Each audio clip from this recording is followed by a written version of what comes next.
Hello viewers, this is Suman Dutta. তো আজকে আবার প্রেজেন্ট হলাম নতুন একটা ভিডিও নিয়ে। আজকের ভিডিওতে প্রথম পয়েন্ট থাকবে কি, সেটা হলো গুপ্তযুগ। আমরা সবাই জানি যে আমাদের টেট এক্সামে গুপ্তযুগ আছে।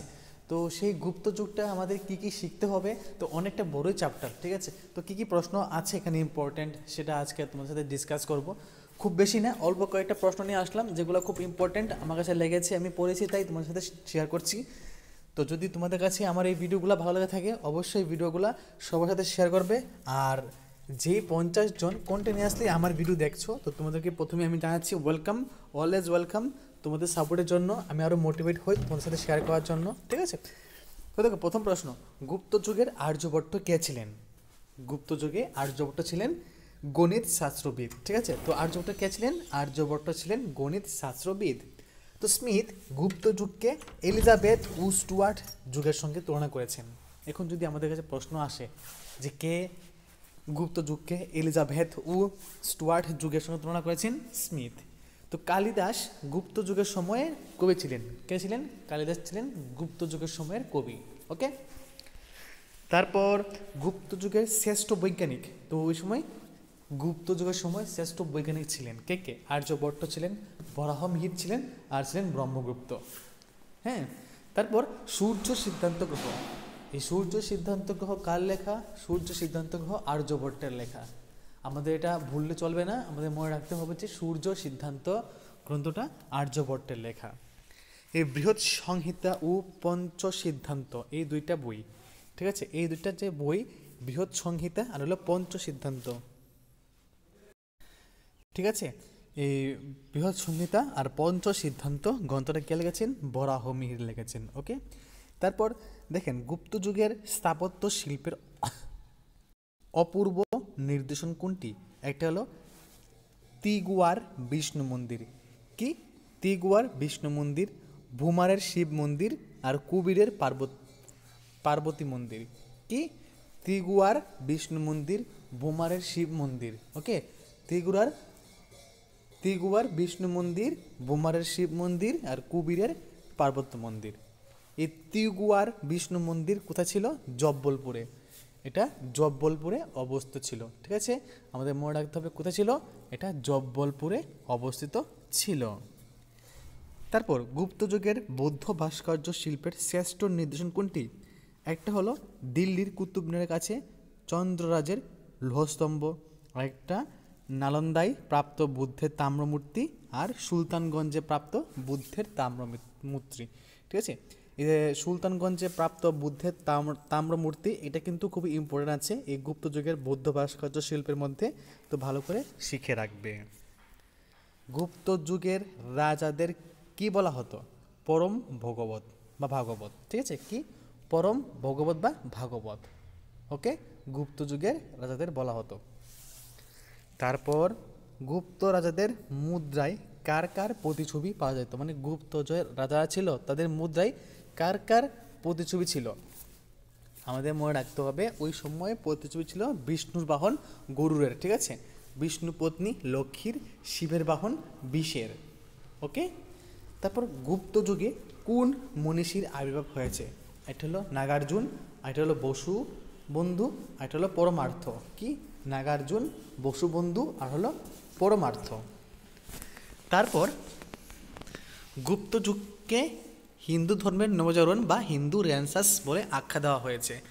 গুপ্ত যুগকে কী বলা হয়েছে? হিন্দু যুগের কি নব বা হিন্দু ধর্মের নবজাগরণ বা হিন্দু রেনেসাঁস বলে আখ্যা দেওয়া হয়েছে।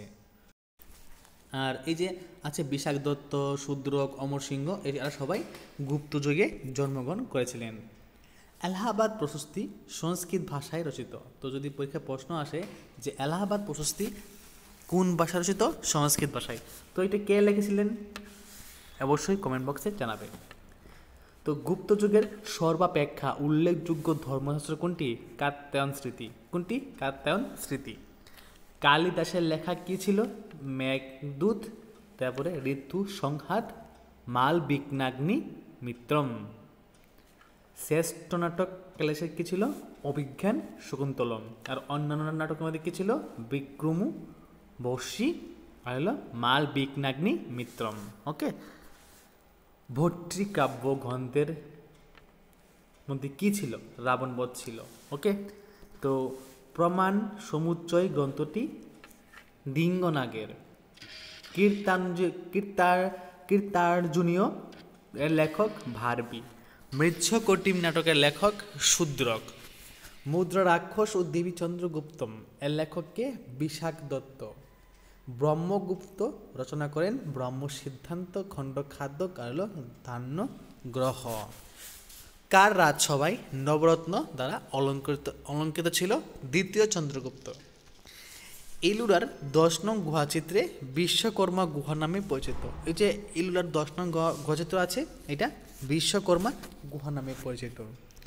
তো গুপ্তযুগে মোট 4টি স্থানের মধ্যে পর্বত গুহার স্থাপত্যের নির্দেশন পাওয়া গেছে। এটা অজন্তা, এটা এলুরা, আর এটা ঔরঙ্গাবাদ, আর হলো মধ্যপ্রদেশে ভাগে। ওকে, গুপ্ত ভাস্কর্য শিল্পের অন্যতম দিক হলো মনুষ্য মূর্তি। কি? মনুষ্য মূর্তি।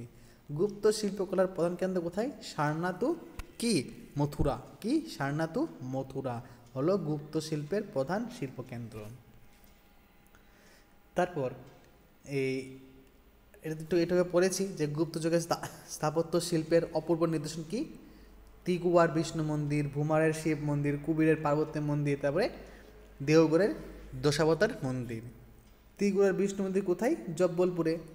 তো এটাও একটু পড়েছি। গুপ্ত যুগের ধাতু শিল্পের শ্রেষ্ঠ নিদর্শন কি? দিল্লির কুতুব মিনারের কাছে চন্দ্র রাজের লৌহস্তম্ভ। তারপর নালান্দা প্রাপ্ত বুদ্ধের তাম্রমূর্তি, সুলতানগঞ্জে প্রাপ্ত বুদ্ধের তাম্রমূর্তি। ঠিক আছে, তো রিপিট প্রশ্ন হয়েছে। তো গুপ্ত রাজারা নিজেদেরকে কি বলতো? পরম ভাগবত বলতো। আর গুপ্ত যুগে যারা জন্মগ্রহণ করেছেন তার নাম কি? বিশাখ দত্ত, শূদ্রক, অমর সিংহ। ঠিক আছে, তো এই হলো গুপ্ত যুগ থেকে কিছু গুরুত্বপূর্ণ একথা উত্তর। তো যদি ভিডিও ভালো লাগে থাকে অবশ্যই ভিডিওটা সবার সাথে শেয়ার করবে, আর প্রথম থেকে লাস্ট অবধি দেখার চেষ্টা করবে, কারণ আমি এখানে মানে ইম্পর্টেন্ট কিছু দিইনি। আর হয়তো তোমরা আমার থেকে অনেক বেশি জানো, মানে জানতেই পারো, অনেক বেশিতে বেশি জানতে পারো, কারণ তোমাদের প্রিপারেশন আমি জানি একজন প্রিপারেশন নিচ্ছে গত 2-3 বছর ধরে, আর আমি প্রিপারেশন নিচ্ছি মাত্র 10-12 দিন হয়েছে। তো আশা করি সবাই ভালো থাকবেন আর ভালো করে পরীক্ষার জন্য প্রিপারেশন নেবেন। তো যদি ভিডিও ভালো লাগে থাকে অবশ্যই ভিডিওটাকে শেয়ার করবেন, আর যদি আমাদের পছন্দের মতো ভিডিও না হয় অবশ্যই আমি চাইবো সবাই একটা ডিসলাইক দিয়ে চলে যান। ঠিক আছে, তো দেখা হচ্ছে একটা গুরুত্বপূর্ণ ভিডিওতে।